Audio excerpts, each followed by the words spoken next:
Jaya Radha Madhava Kunja Bihari.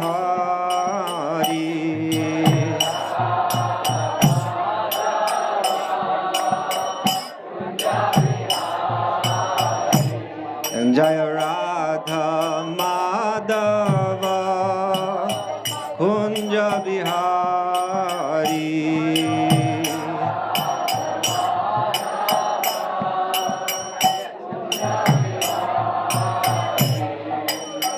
Gopi Jana Vallabha Girivardhari.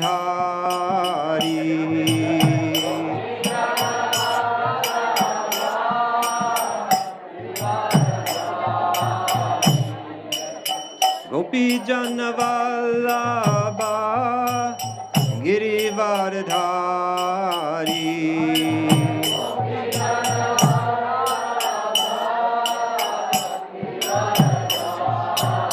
Yashoda Nandana Braja Jana Ranjana.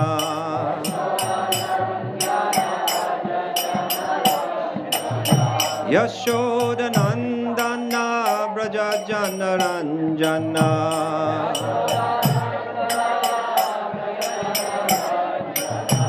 Yamuna Tira Vanachari.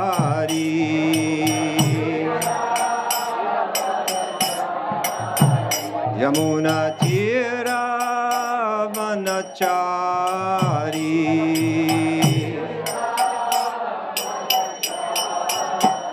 Jaya Radha Madhava Kunja Bihari.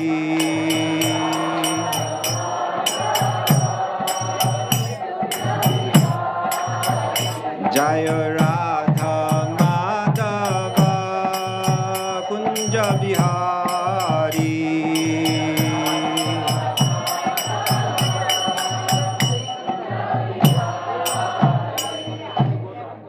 Jayom Vishnupad Paramahamsa Parivrajacharya Astotar Sata Shri Srimad His Divine Grace Srila A.C. Bhaktivedanta Swami Srila Prabhupada Ki. Jayom Vishnupad Paramahamsa Parivrajacharya Astotar Sata Shri Srimad His Divine Grace Srila Bhaktisiddhanta Saraswati Thakur Maharaj Prabhupada Ki. Anantagota Vaishnava Vrinda Ki. Namacharya Srila Haridas Thakur Ki. Prem Shikaho Shri Krishna Chaitanya Prabhu Nityananda Shri Advaita Gadadhar Shivasari Gaura Bhakta Vrinda Ki. Prem Shikaho Shri Krishna Chaitanya Prabhu Nityananda Shri Advaita Gadadhar Shivasari Gaura Bhakta Vrinda Ki. Vrindavan Dham Ki. Maipur Dham Ki. Ganga Maya Ki. Jamuna Maya Ki. Tulsi Devi Ki. Bhakti Devi Ki. Samaveta Bhakta Vrinda Ki. Gaura Premanandi. All glories to the assembled devotees. All glories to the assembled devotees. All glories to the assembled devotees. All glories to Sri Sri Guru and Gauranga.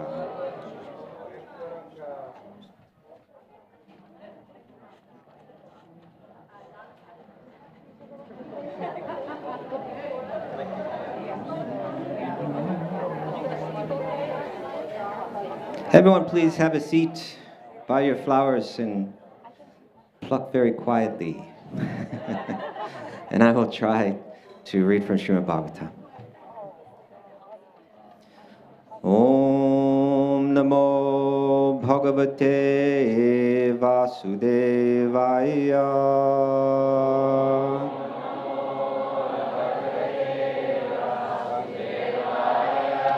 Om Namo Bhagavate Vasudevaya.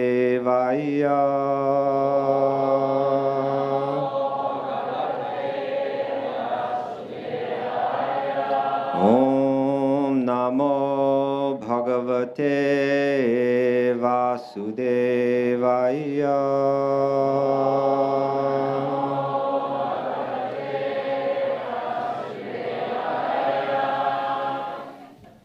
We're reading this morning from the Srimad Bhagavatam 10th Canto, Chapter 13, text number 8.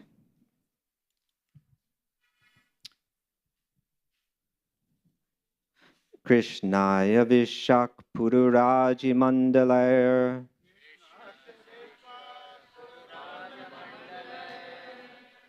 Abhyanana Pula Drisho Vicharak Bahak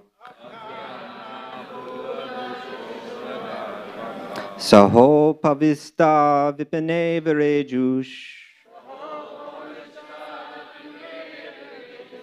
Chadayatam Ruhu Karnikaya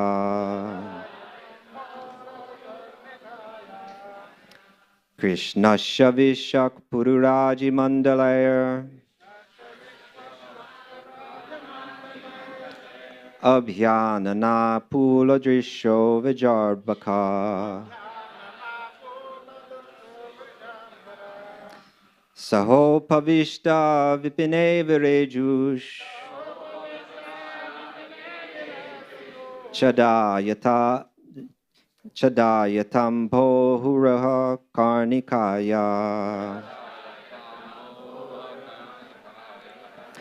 Krishna Shavishak Pururaji Mandalaya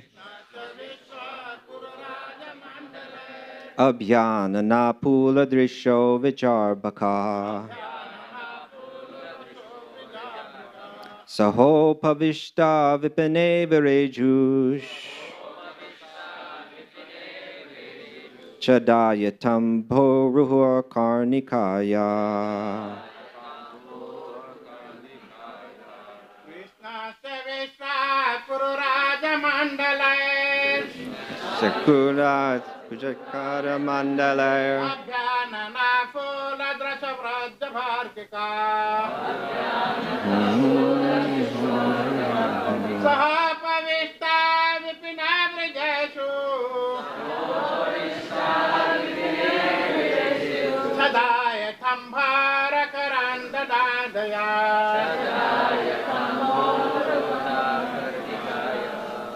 Krishnasya Vishwa Kururaji Mandale Krishnasya Vishwa Kururaji Mandale Abhyanana Pulla Drisho Vrajarbhaka Abhyanana Pula Drasha Vrajarbhaka Sahopavishta Vipine Vireju Sahapavishta Vipine Virajusu Chadayatamboruha Karnikaya Chadayatam Boruha Karnikaya. Ladies? One lady?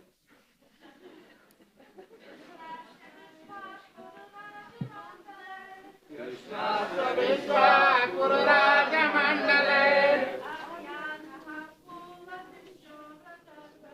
Abhyanana Pula Drusha Vrajarbhaka Sahapavishta Vipine Virajusu Chadayatam Boruha Karnikaya Krishna Shavishak Vishvak, sorry. Krishna Shavishvak, surrounding Krishna. Pururaji Mandalai, by different encirclements of associates. Abhyanana, everyone looking forward to the center where Krishna was sitting. Puladrishaha, their faces looking very bright because of transcendental pleasure. Vraja Arbaka, all the cowherd boys of Vrajabhumi.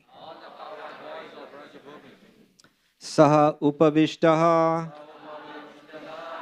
sitting with Krishna. Vipane, in the forest. Vireju, so nicely and beautifully made. Chada, petals and leaves. Yata, just as. Ambruruha, of a lotus flower. Karnikaya, of the whirl. Translation: Like the whirl of a lotus flower, surrounded by its petals and leaves, Krishna sat in the center, encircled by lines of his friends who all looked very beautiful. Every one of them was trying to look forward toward Krishna, thinking that Krishna might look toward him. In this way, they all enjoyed their lunch in the forest. Do you read that and have people repeat it? No. Okay. Okay, purport by Srila Prabhupada. This is, everyone please listen very carefully, because this is, actually this chapter of Srimad Bhagavatam was the very last chapter that Srila Prabhupada translated and commented on. And you can see the films of him translating this. He was lying in his bed, just speaking his last words. This was his very last days. And he could almost not even move. But his disciples, loving disciples, were all surrounding him. And they were holding the microphone to his mouth. And these are the words that he was speaking. He says this: To a pure devotee, Krishna is always visible. As stated in Brahma Samhita, Santa Sadaiva Hridayeshu Velokayanti. Meaning, this is from the beautiful text, the Brahma Samhita, saying that for the Santa, for the pure devotees, they are always seeing Lord Krishna within their hearts. To a pure devotee, Krishna is always visible, as stated in Brahma Samhita, Santa Sadaiva Hridayeshu Velokayanti. And as indicated by Krishna himself in the Bhagavad Gita, I'm sorry, I'm just going to just stop for 1 second and just ask if everyone could please be quiet. If everyone could please stop talking so that we can all have our consciousness focused on the Bhagavatam. Thank you. To a pure devotee, Krishna is always visible, as stated in Brahma Samhita, Santa Sadaiva Hridayeshu Velokayanti. And as indicated by Krishna himself in Bhagavad Gita, Sarvata Pani Padam Tat Sarvatok Shik Shiromukham. Meaning that his hands are everywhere, his legs are everywhere, his eyes are everywhere, his arms are everywhere, his face is everywhere. If by accumulating pious activities, Krita Punya Punja, one is raised to the platform of pure devotional service, Krishna is always visible in the core of one's heart. One who has attained such a perfection is all beautiful in transcendental bliss. The present Krishna consciousness movement is an attempt to keep Krishna in the center. For if this is done, all activities will automatically become beautiful and blissful. Om Ajnanatimirandasya Jnananjana Shalakaya Chakshurun Militam Yena Tasmai Shri Guruve Namaha. Shri Chaitanya Mano Vishtam Stapitang Yena Bhutale Swayam Rupa Kadamayam Dadati Svapadantikam Vandeham Shri Guru Shri Jata Parakamalam Shri Gurun Vaishnavamscha Shri Rupam Sagrajatam Sahagana Raghunatham Vitam Tam Sajivam Sadvaitam Savadutam Prijana Sahitam Krishna Chaitanya Devam Shri Radha Krishna Padan Sahagana Lalita Shri Vishakam Vitamscha He Krishna Karuna Sindhu Dinabandhu Jagatpate Gopesha Gopika Kanta Radha Kanta Namostute Tapta Kanchana Gaurangi Radhe Brindavanishwari Vrishabhanu Sute Devi Pranamami Hari Priye Panchakalpa Tarubhyascha Kripa Sindhubhyevacha Patitanam Pavanebhyo Vaishnavebhyo Namo Namaha Shri Krishna Chaitanya Prabhu Nityananda Shri Advaita Gadadhar Shivasari Gaura Bhakta Vrinda Hare Krishna Krishna Krishna Hare Hare Hare Rama Rama Rama Hare Hare. Like the whorl of a lotus flower surrounded by its petals and leaves, Krishna sat in the center, encircled by lines of his friends who all looked very beautiful. Every one of them was trying to look forward toward Krishna, thinking that Krishna might look toward him. In this way, they all enjoyed their lunch in the forest. So before I begin, I just would like to say a couple things. One is that today is the divine appearance day of Sri Advaita Acharya. And so certainly that's a topic that deserves to be spoken upon. I was asked to speak on the theme of flowers. And so I will do that, and perhaps some of our more qualified speakers later today will tie in the subject of Srila Advaita Acharya. And speaking of more qualified speakers, you know, normally on this day, so many years we've come and we sat here on this day and we've heard from Srila Radha Swami speak to inaugurate this flower festival. And of course, he couldn't be here today. There's certainly many others. Within this ashram here alone, there's so many other speakers who are so much more qualified than myself. But they've asked me to speak. So remembering Srila Radha Swami and praying for his grace and for the grace of all the Vaishnavas here, I will try to share a little something on Bhagavatam. So this is a beautiful verse. It's describing Lord Krishna with his friends, the cowherd boys. Every day they leave home. They wander off into the forests, and they're surrounded by the cows and the calves. And as they run through the forest, they're enjoying each other's association. They're playing games, they're playing with the cows, and at a certain point in the day, they all become a little bit tired, and they sit down by the bank of the river. And they take their snacks, have a little lunch. And they sit down in a certain pattern, and that pattern is being described in this verse. It's a pattern that's natural. It's a pattern that doesn't require any planning. It happens naturally because they're all moving through this world in a very natural way. And what's very natural about it is that there's Krishna. And what does the name Krishna mean?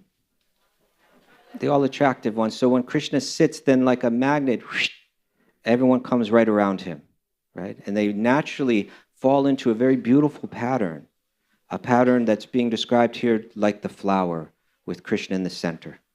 You know, anywhere in the world, practically every culture, I assume every single culture in the world has an appreciation for the flower, right?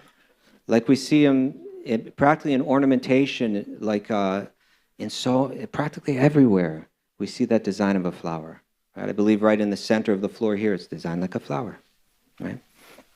Why is that? You know, perhaps there's something to it, that underneath all of our conditioning, underneath all the programming that we have in the mind, there's some feeling of some very natural feeling that makes us happy when we see the center and symmetrically it's surrounded, right, in a very nice pattern like a flower. We just look at that symbol, something deep within us feels good because it's representing what is pure and natural and beautiful, right? These boys here, there's some important things, really important. It's a simple verse. But like every other verse in Bhagavatam, it's full of meaning. Sometimes when I read Bhagavatam, I like to think about Srila Vyasadeva, this beautiful sage sitting up in a forest or up in the mountains, up in the Himalaya mountains, and a pure-hearted sage, right? And he's writing each one of these verses, so many verses, you know, just in Bhagavatam alone, so many verses. And particularly when he was writing Bhagavatam, he had a special mission. He was given that mission by his guru, who basically, if you look at the message that Narada gave to Vyasadeva, he said, you've written so many excellent books. Vyasadeva was saying to his guru, you know, I've done a lot of service. I've tried to do my service well, but still deep down inside my heart, I feel a little despondent. I don't feel quite right. I don't know what it is. I'm trying to get to the bottom of it. And Narada said to him, more or less what he said to him is that you've written excellent books. You've written the 4 Vedas. These are important books to show people how to live a pious life, but really it's a pious materialistic life. It's a step forward for so many people, for most people even. So that's a valuable book. And then you wrote the Upanishads, which taught something deeper. These books taught how to let go of our material attachments. Rather than cultivate our material attachments in a pious way, we can do more, we can understand more, we can transcend, we can understand, I'm not this body, I'm not this mind, aham brahmasmi, I am the soul within, and that there's really nothing of this external world that gives us the true, deep happiness that every living being is searching for. So let go of the things of this world. Right? So these are important books. And you've also written a very special book called Mahabharata. You know, in that book, the Bhagavad Gita is there, and Krishna's instructions are there, and they begin to point to the highest thing. They begin to point to bhakti, that it's ultimately through bhakti that one finds their completion. Right? And then he wrote all the Puranas, as well as Vedanta Sutra. He had written so many important books, but still he had not, you could say, put Krishna right in the center. Right? Still that wasn't, and because that wasn't there, things didn't feel quite right. Until Krishna was placed right in the center, right in the place of prominence, things don't feel quite right. This is how, there's meaning in everything in the bhakti culture. If we look forward to the front of the temple, we see right in the center, Radha and Krishna. Right? And then that's the place where we have the most beautiful symmetric ornamentation going on. Because it's designed in a way that our attention goes right to that point. And when our attention goes right to that point, naturally, we feel beautiful, we feel peaceful, we feel happy. So it's describing that these boys, they didn't need a temple. They didn't to put Krishna in the center. That helps us. But naturally, they're always attracted to have Krishna in the center. When Krishna sat down, naturally they formed this beautiful symmetrical pattern right around him. And not only that, but this is very significant. It mentions that they were all facing him. Let's look into the Sanskrit here. It says, Krishnasya Vishak, surrounding Krishna.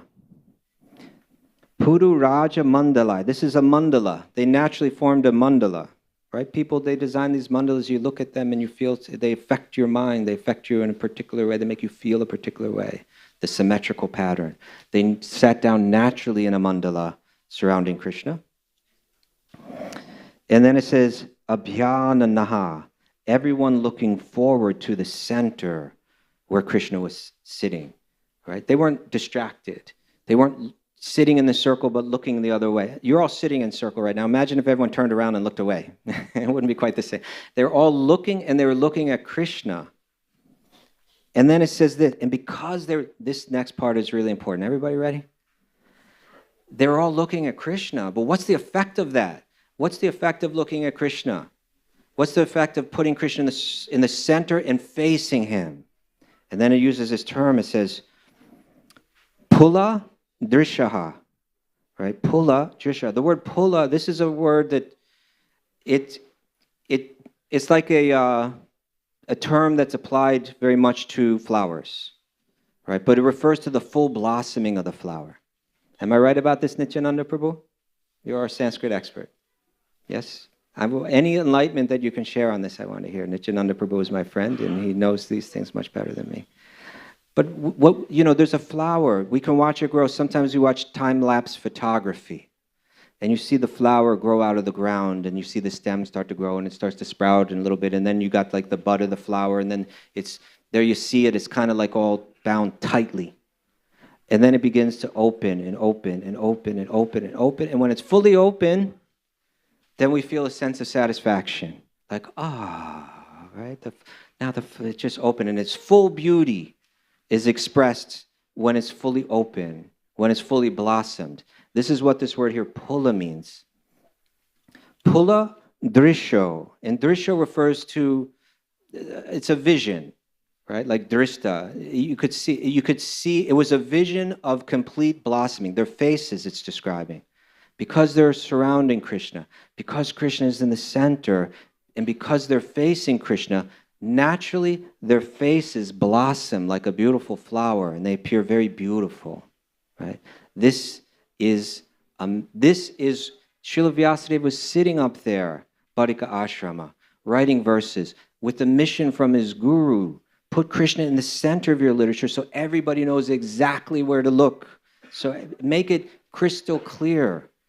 So he went back to Srimad Bhagavatam, he re-edited, he revised it, and he put the 10th canto in there that had Krishna's entire life. So we could hear about Krishna's pastimes and see how those great souls who are not under illusion, who are not confused by the movements of this material world, how they relate to Krishna. And when he sits down to write this very poetic verse about the cowherd boys and Krishna, it's not just like an incidental verse that's saying, well, okay, they went here, then they sat down, then they did this, then they did that. Everything in it has meaning, right? And the meaning here is that when we put Krishna in the center and when we turn ourselves toward Krishna, then naturally life becomes very beautiful. Naturally we feel very happy. And as a soul, we fully open up. We fully blossom. Everything that's beautiful within us opens up and comes out when we face towards Krishna. This is his message. This is what he's trying to tell us. Very nice, yeah? Everybody likes flowers. You know, they're so beautiful, they're so sweet. They all have that pattern. Right? That pattern is natural to us. It's deep within us. All we have to do is listen. All we have to do is watch a little bit, and the clues of how we're meant to live are all over nature, right? We can hear it straight from the pristine words of the soft-hearted, kind, deeply enlightened, deeply realized sage. And then we can see those clues in nature everywhere that we look. And therefore, we find these flowers everywhere, all throughout the Shastra, wherever it's speaking about Krishna especially, lotus feet, lotus eyes, lotus navel, lotus this, lotus that. Always the flower is there, right? It's a beautiful, beautiful representation. It's there to help us understand. Now, these boys were all facing Krishna, and the result was that their faces opened up, they were bright, they were shiny, they were beautiful.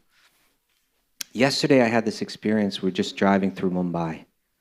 You know, I'm from New York, which is something a lot like Mumbai. And I know how these cities work. And the way that these cities work is they're very good at making us turn away from Krishna. They're saying, look at this, and we turn away from Krishna. Look at that, turn your face away from Krishna, right? What should be natural to us, what is natural underneath, the mind gets all cloudy, and we become convinced that I might be able to find some happiness not looking at Krishna, but looking at this. Or maybe there's some happiness looking at that. Oh, I didn't become happy looking at that. I actually feel kind of miserable, and let me try looking over here. Let me look in that direction. Let me look in this direction. Let me look in that direction. We were driving through Mumbai, and I saw one lady. we're in a car, and we're waiting at a corner, about to turn. And there was a lady standing on the corner, and she was waiting for her opportunity to cross the street. And I looked into her face. And her face was so hardened. I looked deep into that face. I tried to understand who she was, what she was feeling, what her life was like. And I know how hard these cities are. I know how brutal they can be. And I looked deep into her face, and I said, that looks to me like a face that smiles very rarely. Right? And you know, that's the world that we've created by turning away from Krishna. Now, Krishna gives some very interesting instructions on this as well in the Sri Chaitanya Charitamrita. in the form of Sri Chaitanya, speaking to another great sage, Srila Sanatana Goswami. Right? There's a beautiful narration in this book. This book is so valuable to read, and within this book, it gives the story of Sri Chaitanya's life, but within it, Srila Krishnadas Kaviraj has placed certain conversations that he had that were particularly important. Right? There's a very important conversation he has with the guru in Jagannath Puri, the brilliant scholar, the renowned scholar, Sarvabhauma Bhattacharya. And then when he travels to South India, he has a very important conversation with Ramananda Roy, great, deepest, esoteric bhakti yogi. Then later on, he has super important conversation with Prakashananda Saraswati. And then he also has very important conversations with our own acharyas, with our own great teachers, with his own followers in the forms of Rupa Goswami and Sanatana Goswami. And the conversation that he has with Sanatana Goswami is so important. Sanatana Goswami was raised in the highest Brahminical family, but he was kind of coerced by Nawab Hussain Shah, the Muslim leader at the time of Bengal. He was coerced into the service of the Muslim government. And because he was such a brilliant man, because he was so capable in managing, he was given these responsibilities. But deep within, he wanted nothing more than to run away to Vrindavan and worship Krishna, to run away and find Sri Chaitanya and surrender his life. And so after years of service in that government, he managed to escape. He escaped from, he was imprisoned, he escaped from prison. Then he managed he went to Varanasi and he was seeking out Sri Chaitanya. And when he got there, he finally saw Sri Chaitanya. He felt the deepest bliss in finally gazing upon him. And he approached Sri Chaitanya with the greatest humility. He says, even though people consider me to be a great man, they consider me to be this big, important leader, he says, I really have no idea what I'm doing in life. I don't have a clue. He said, could you please tell me, who am I? Really, who am I? Not this particular name, not this particular role I play in life, not this body, not even this mind, but underneath it all, who am I? And why do I suffer in this world? Right? And Sri Chaitanya began to speak to him. Right? He began by saying, Jivera Swarupa Hoya, Krishnera Nityadasa, right? That every living being, every soul by nature is Krishna's servant. This is who we are underneath it all, right? He said, but we are the marginal energy of Krishna. So sometimes we are facing Krishna and we're feeling that internal, deep, beautiful spiritual nature. We are Krishna's energy itself. We feel that Sat Chit Ananda, we feel that bliss that is natural for us. And he said, sometimes we're turned away from Krishna. We become covered by his external energy. We become forgetful. We lose touch with that nature. Right? And then to give an example of who we are, he gives the example of a ray of sunlight. Right? Because a ray of sunlight, it's made of the same exact energy as the sun. Right? If the sun is bright, the sunlight is bright. The sun is hot, the sunlight is hot. Right? It's got brightness, it's got heat because it is made of the sun. At the same time, it's separate from the sun. Right? It's dependent on the sun. The sun is not dependent on it. So Sri Chaitanya uses this as an example to help Sanatana Goswami understand this is the nature of the self. Right? We are made of Krishna's energy. We're non-different from Krishna. And at the same time, we have the free will. We can turn away. And then he goes on. He gives many, many, many verses in this chapter of Chaitanya Charitamrita. But I wanted to read one verse where he describes this in detail. This is in the Bengali.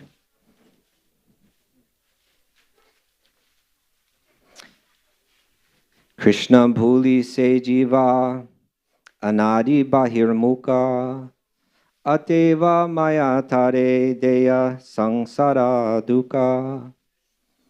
Forgetting Krishna, the living entity has been attracted by the external feature from time immemorial.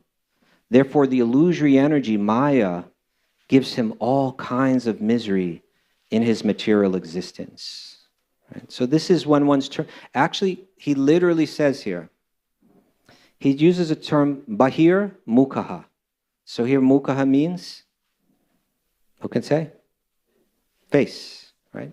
Mukha means face, and bahir, it means the outside, the external. It's turned not in, but it's turned out.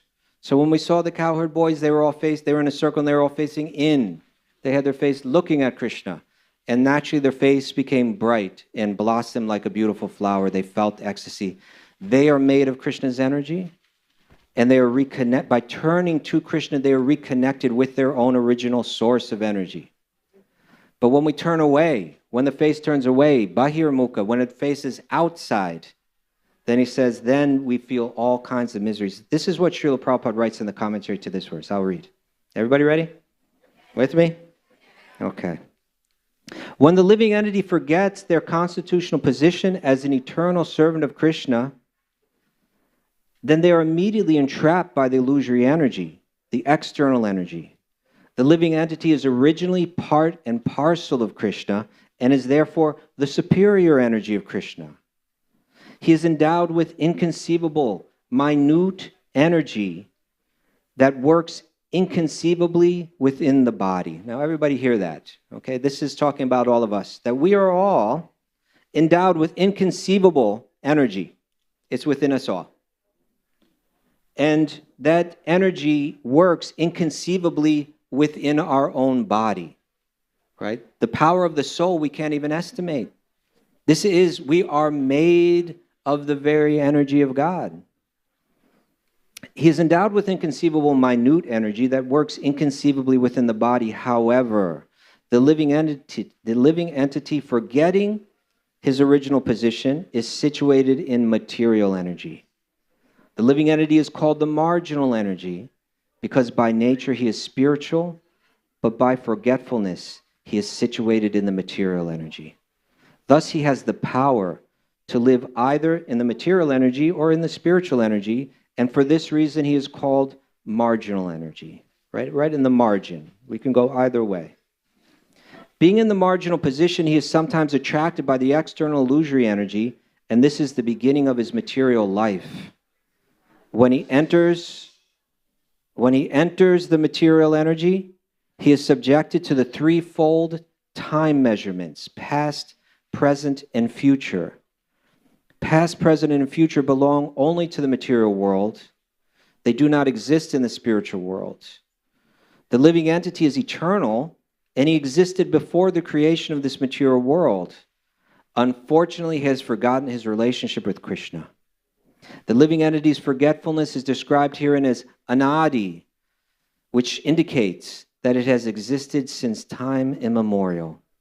One should understand that due to his desire to enjoy himself in competition with Krishna, the living entity comes into material existence. Okay, so here's the message. Here's what Sri Chaitanya says to Sanatana Goswami. Why do we suffer in this material world?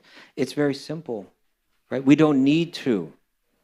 It's just that we've chosen something, that we've turned our face from Krishna. We've turned it towards the material energy, and we've done it a long time ago, many, many lifetimes ago, so many lifetimes ago that we can't even remember when it was. But there's a very simple formula: just turn back, right? Just turn back and face Krishna. But then if it's so simple, then why don't we just do it? And why don't we experience that bliss all the time? And it's because our mind has become programmed so deeply with a false idea. Within our mind, through our eyes, through our ears, through our senses, so many messages have been sent to us, programming our mind to believe that we can find happiness through external things. When all along that happiness is deep within us. And when we turn to Krishna, we feel it. As a matter of fact, all we have to do is to turn within to see Krishna. He's there within the heart of every living being, right? So what we're doing today, it's a ritual, right? It's a ritual that's specifically designed to achieve something. Any ritual in yoga, right? Whatever we're doing in the yoga culture, in the bhakti culture, if someone asks, why are they doing that? Why are they all sitting around with baskets in the middle of them, plucking flowers, plucking petals off of the flowers and collecting them in big baskets? What is the point to this activity?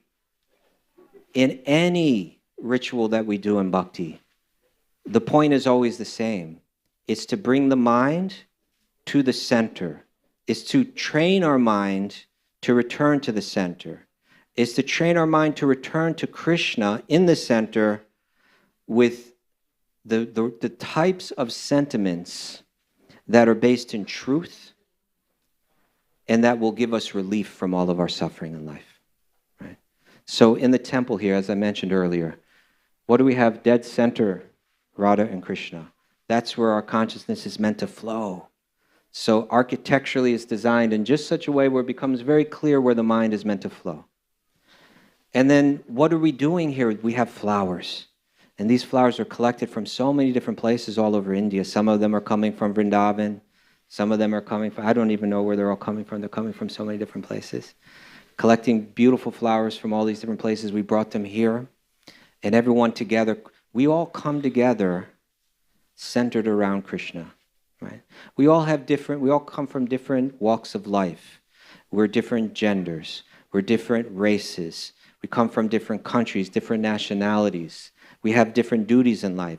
Some of us are wealthy. Some of us are not so wealthy. Some of us are big and strong. Some of us are skinny and weak. Some of us, we're all different sizes and shapes and coming from different backgrounds, but we're all facing the center together, right? And when we face the center together, it creates that symmetry that becomes natural and becomes pleasing. It becomes pleasing to Krishna, it becomes pleasing to us, and then our faces light up like a blossom flower. So we pick these flowers, and it's saying that everything should go towards the center. These flowers are grown all over. If we were able to have some kind of map of India, and we could point out where all the different flowers came from, we would see that they all started to come right to this point, right? Some came from here and some came from there, and then they all came and they gathered right here at the lotus feet of Shri Radha and Krishna. And by plucking them today, we've all decided that we will take those flowers, and rather than try to enjoy them ourselves, we're going to make them an offering to Radha and Krishna. Right? So we pluck them and we pluck them and pluck them. And then this evening we'll sit here and we're going to do something very simple. It's not at all complicated. It's about the simplest thing you can do. That all these flowers will just be dropped over the top of Shri Radha and Krishna. We're going to watch it, and when we watch it happen, we're going to start to feel really good inside. Right? It's as simple as that. Nothing is so complicated. If we just make our lives a simple offering to Radha and Krishna, then naturally we blossom ourselves, we light up. We'll watch them drop all these flowers, and we'll sing the names of Krishna. And that's it. That's all we need to come together. That's all we need to live peacefully together. That's all we need to be happy together, is just placing Krishna in the center. And then at a certain point, they'll gather all these flowers and we'll have the chance to throw them at each other. It shouldn't be such an ecstatic thing, but somehow when we're doing it, we feel the greatest happiness. I've seen this happen many times. It happens everywhere. It works every time. Right? I guarantee you, right, that in that moment, we will all be feeling a deep sense of ecstasy, but a sense of ecstasy that's not separated from Krishna, a sense of bliss that's derived by facing Krishna. And therefore, it's something you can do over and over and over and over again. And you derive that same bliss over and over and over again. It doesn't get tired. It doesn't get spent, right? Like a piece of chewing gum that you've been chewing on for a while and it's got no more flavor in it and it's useless for you. It's just wearing out your jaw now. That's what happens when we're searching for material happiness. Right? It may give us a thrill, it may have some flavor, and then it goes away, and then we get that hardened face, right, again. Right? So this is a ritual, right? Rituals are designed in a particular way for a particular purpose to bring our mind in a particular place. And this ritual is perfectly designed to bring our mind towards Lord Krishna. Together we'll feel that ecstasy. Together we'll feel that joy. And hopefully every one of us walks away with a deep impression in the mind. This is the idea behind the ritual. It makes a samskara, right? It makes an impression that stays with us. Maybe we do it once and it's in there in a little bit and then we forget it, but we do it twice, we do it 3 times. We do it steadily, we do it every day, right? These rituals that we do in bhakti and these practices that we do in bhakti, shravanam, hearing the Bhagavatam, right? Kirtanam, chanting Krishna's beautiful names, right? Smaranam, remembering Krishna. Archanam. Archanam is what we'll be doing now, what we are doing now, and what we'll be doing this evening.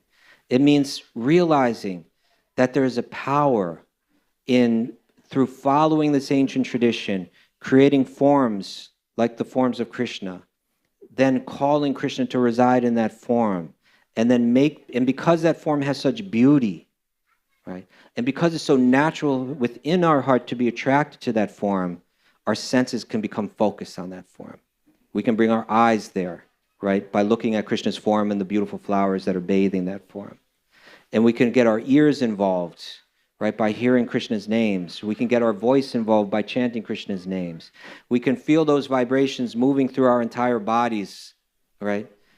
And if we do these kind of activities on a daily basis, we do them regularly, we do them with the right conceptions, as Sanatana Goswami was hearing, that I'm the spark of Krishna's energy, right?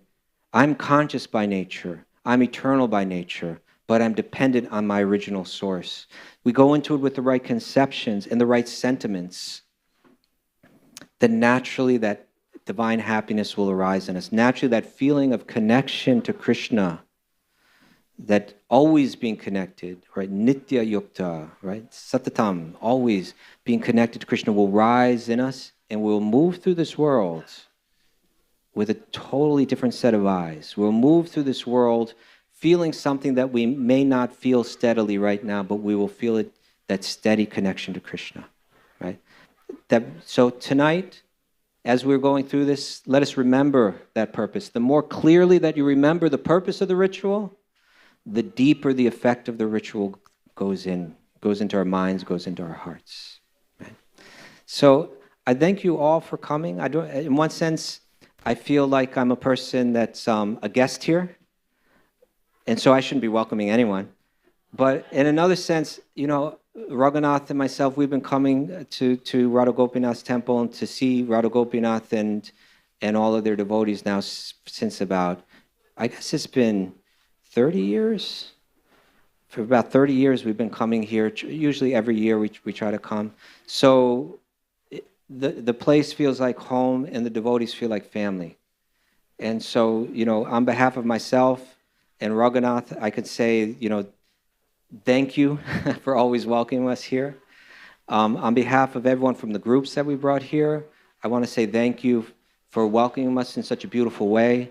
That there was a time when this festival was like a kind of a local festival, and gradually you just opened it up to us, and we enjoyed it so much, and you all encouraged us to bring more and more people until it's kind of like so many of us filling up the temple room during the festival. But, and many of you sacrificed not being up close. That means so much to us to be able to give us this special experience. So we thank you so much. I want to thank Srila Radha Swami, the person that conceived of this beautiful festival. He's not here with us, but Raghunath and I, we also had an experience recently where we hadn't seen Radha Swami for so long because of COVID. Normally we're with him many times throughout the year, and he's very kind with his time with us, and we get to sit with him and be with him and hear from him. And we had the opportunity to see him after years, and we're sitting down with him, and he was right in front of us. And we said, Maharaj, it's so wonderful to have you here with us. It's been so long since we've seen you, but at the same time, it almost feels like no time has passed because we're always thinking of you. It's like because we're thinking of you, we always feel your presence in our life. So although we haven't seen you, so it kind of feels like we've been with you all along.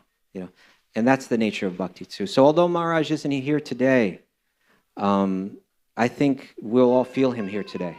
Right? Perhaps you feel him here now, and we can think of him, and call upon His presence to be here with us. So I thank you all so much for plucking and for listening.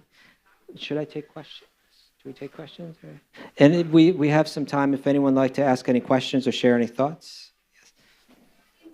If everyone could please be very quiet so we can hear the questions. Oh, Mike is coming for you. There we go. Mike is on the way.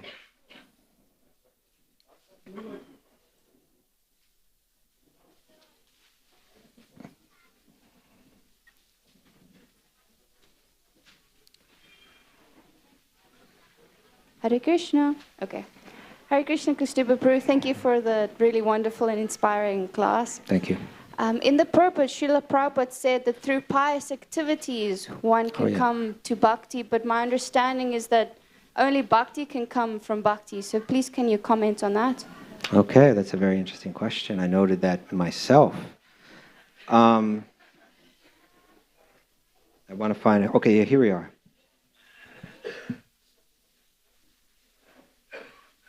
Oh, here we go.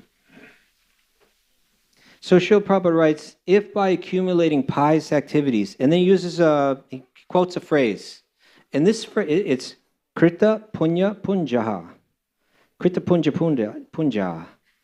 This means it's talking about punya, which means like some kind of credit. And generally when we use this word punya, we're referring to like going back, we were talking about the 4 Vedas earlier. The idea that through contemplating good, or I'm sorry, not contemplating, but through cultivating good karma, by being kind, by being generous, by following the rituals that are in the Vedas so that we are expressing our gratitude for everything that we receive in life. Through this, you can accumulate good credit, punya. And that punya is almost like money in the bank that can be spent to receive material blessings in life. Now, this phrase here, Kritya Punya Punja, is speaking about the cowherd boys. I believe it's in the previous chapter. Perhaps it's earlier in this chapter. But it speaks about the cowherd boys, that they had, what a blessing they had. They had the blessing to play with Krishna, to run with Krishna, to dance with Krishna, to sing with Krishna, to sit down and eat with Krishna, to sit in a circle with Krishna and always be facing Krishna. They had the deepest love in the mood of friendship. How did they get that? Why them and not all of us? Why are they there and we're not there? Because they had accumulated all of this punya. Right? But the punya that they had is not this kind of punya. What they had accumulated wasn't anything material. It wasn't the kind of punya that's like in a bank. We get money in a bank and then we go and we spend it for something and we get something, whatever it is that we try to enjoy, it runs out and then it's gone. Right?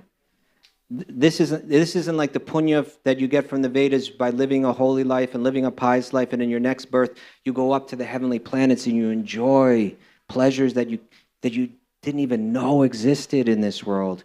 But then the punya runs down and you come back down.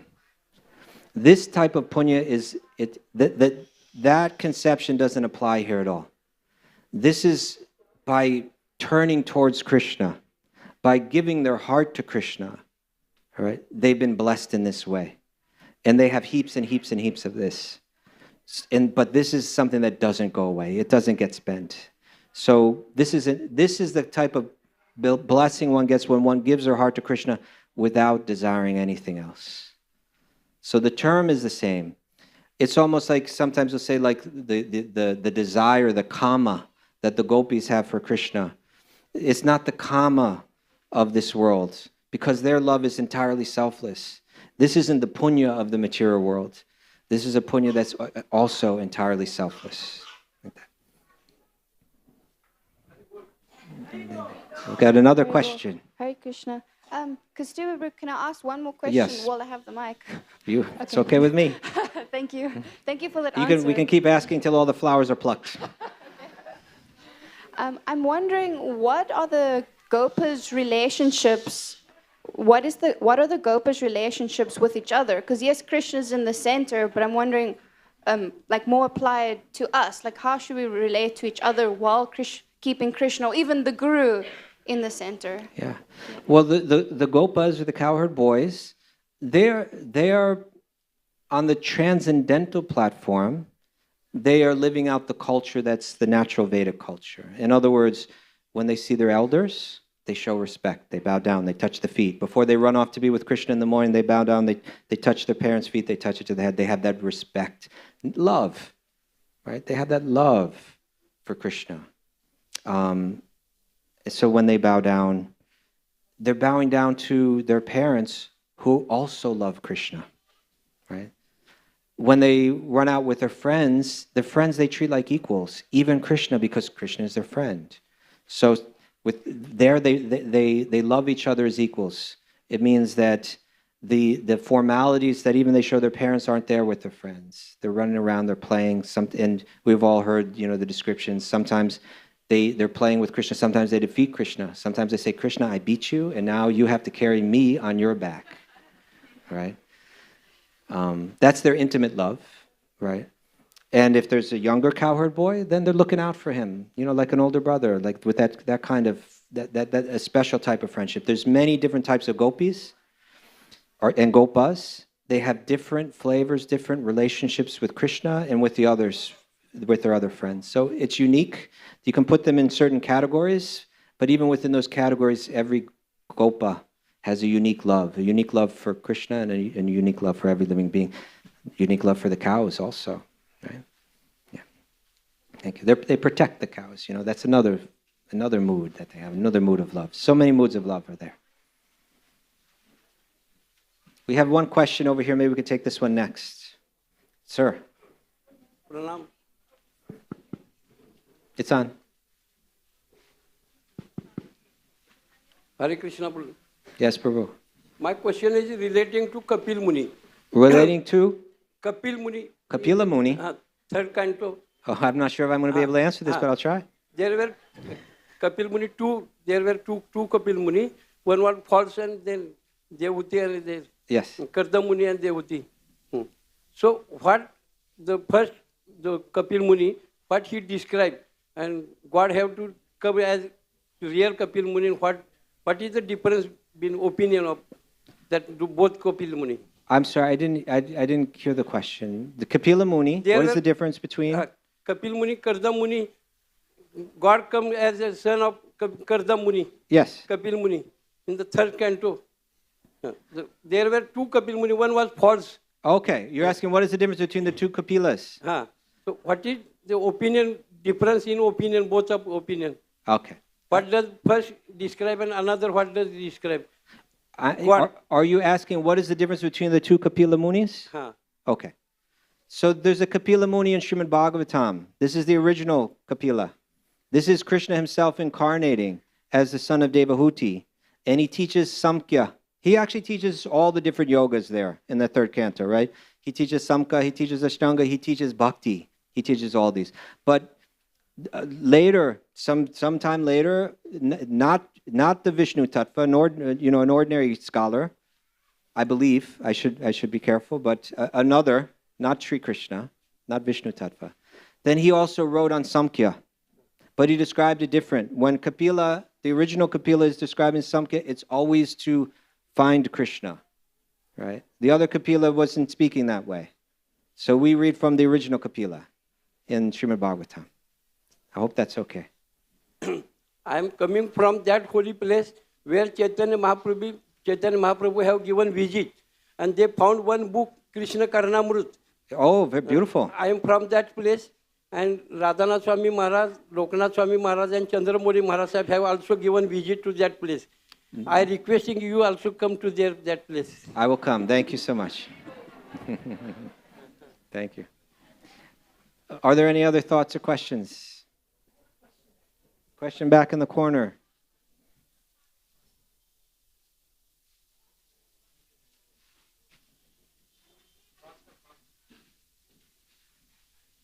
Microphone is coming.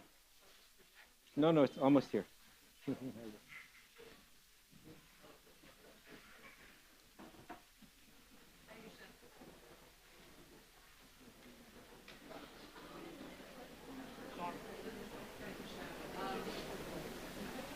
think it's not working.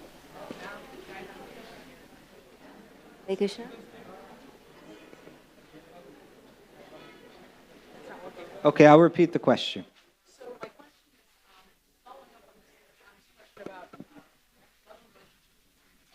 Following up on the question about the loving relationship between the Gopas,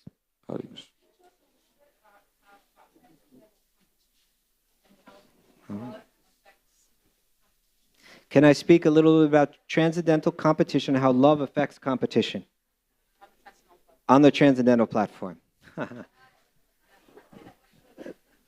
A competition. Could we speak about transcendental competition? Competition that is not of this world, but transcendental. You see, this is important. Thank you for the question. So, in the Bhagavad Gita, Krishna, again and again and again, many times, many places in the Bhagavad Gita, he speaks about something called antas. You could call it. Sometimes he calls it antasukha. Sometimes he calls it atmarama. He uses different terms to describe the concept of happiness being something that is within us. It's our own nature. It's inside. But we tend to be out of touch with that. On the material platform, we're not realizing that happiness within. And so we become convinced, our mind becomes programmed that our happiness is dependent on something external. There's something that I don't have right now that I need to get in order to be happy. Or there's something that I've got right now that's bringing me happiness, and if I lose it, my happiness will be lost with it. And because we're all feeling that, we're trying to gather those resources in this world that we think will make us happy, right? And there's limited resources in this world. So unless we come to the point where we realize my happiness is within, then we tend to fight over those resources. Even if there's plenty of resources, our fear is that there won't be enough. And our competition becomes very heated, and we have a lot of conflict in life, a lot of conflict in the world. Transcendental competition is an entirely different thing. Transcendental competition is, I'm so deeply absorbed in my love for Krishna that I'm not worried about getting anything external. I have a happiness and a joy within myself that nothing can take away from me. Time can't take it away from me. Another person can't take it away from me. Nobody's competing in such a way to take my happiness away. But transcendental competition is a more beautiful competition, where the competition is, since I'm entirely fulfilled in life, since there's nothing else that I need in life, I'm completely satisfied in just satisfying Krishna, and I'm going to do that to the best of my ability. And if I see someone else satisfying Krishna in a wonderful way, I'm going to appreciate that, and then I'm going to try to do even better. Right? So in this person's mind and heart, there's no fear that I need something external. As we go back to the beginning of class, their competition is entirely focused on Krishna. How can I please Krishna more than someone else? Let me try. Right? And there's no animosity towards the other. You know, there's actually pleasure and joy in the competition, rather than pain, conflict, fear, worry, anxiety due to the conflict. I hope that is okay. All right, we have another question? Yes. So happy to see you. Hare Krishna. I'm forgetting your initiated name now because I haven't been referring to you by it. Ananda Manjari Devi Dasi. Ananda Manjari Devi Ananda Dasi. Manjari, yeah. Hare Krishna. This is similar to Loka Prabhu's question. And I am thinking about how it's described in this pastime, how Krishna is sitting at the center and the Gopas are sitting around him. And simultaneously it feels that he is alone with every single one of the Gopas. Oh, yeah. And so I'm curious about how does it feel, in a way, for the Gopas to feel this one-on-one interaction and the individuality of this relationship with Krishna, and then simultaneously, is there a sense of being part of the group or like serving together? And that's a beautiful question. You know, these are the questions that some deep Rasika Vaishnava should be answering, but I will do my best with it. The question was, it's mentioned with Krishna and the Gopas, it's also mentioned with Krishna and the Gopis, right, in the Rasa Leela, that there's so many gopis, there's one Krishna, but every gopi feels that Krishna is right there with them, right? Not that it's not, and it's. I really appreciate you bringing this up because it goes so well, it connects so well with the previous question, right? If there was only one Krishna and he was limited, then we would have to be fighting for his attention, right? We'd have to be fighting for his time. You know, this is kind of this is the difference between us and Krishna, and why Krishna is the supreme enjoyer and we're not, right? Because Krishna, that form of Krishna, it's called Akila Rasamrita Murti. With that one form, he can reciprocate with every mood of love. And he can do that unlimitedly with unlimited number of souls. So there's never there's not the problem that we have in this world. When we turn away from Krishna, Prabhupada was mentioning there that time, that in the spiritual world, where the cowherd boys are, there's not the problem of past, present, and future, right? Past, present, and future create limitations, right? Something was there in the past, and then whatever was there is limited, and then at a certain point it's gone in the present or gone in the future, you know? That energy doesn't enter into Krishna's relationships with his pure devotees. Those relationships are free from all limitations. So even if there's thousands of gopis, hundreds of thousands of gopis, unlimited gopis, every one of them can feel like Krishna is right there with them. And so there's not the fear of this material world. There's not the disappointment of the material world. There's not the pain of the material world. You know, that's the problem with the world that we've chosen. We've chosen the artificial world, the reflected world, with all its limitations programmed into it. In those relationships, every one of them there's nothing lacking. Everything that I could possibly want, it's here. And there's nothing that could take it away. Hope that's okay. I feel like I still am missing a part of the answer. And it's like, I'm curious also about it, like when there is this relationship, very individual, are the gopis or gopas still able to see like Krishna has this flavor of relationship with someone else while he is having this flavor with me, or is it just kind of very... This should be obvious, right? Because in the morning, the cowherd boys, they gather at Krishna's home so that they can run out to the forest with him. And as Krishna is trying to leave, his mother just does not want him to go. And she's worried about him. Oh no, you're going barefoot. You should wear shoes. You know, I'm worried that somehow you'll hurt your soft lotus feet. And Krishna's saying, I don't need the shoes. Leave me alone, Mom. I want to go out and play with my friends now. And she's like, okay. And then they're about to go, and then she's running back and saying, hold it, don't go yet. You know, I have something more. I have some more snacks for you to take out to the forest. Don't go yet. Here, take this. Okay, Mom, thank you. Got the sweets. Everything's good. I'm ready to go. Thank you. I'll see you later. And he's running over. Hold it. Don't go yet. So it's obvious that Mother Yashoda has a love, and it's a different kind of love. It's the love of the mother. And it's obvious that the girls love Krishna, but they have a different love. It's the love of the girls. And all of these different beautiful relationships are there. They're manifest. They're out in the open. Everyone can see them. Everyone can feel that Krishna is reciprocating with everyone in so many different ways. But the way he reciprocates with me is just perfect. I couldn't want anything more. Okay. Thank you. Maybe we'll end with that. Thank you all so much. Grantharaj Srimad Bhagavatam ki. Srila Prabhupada ki.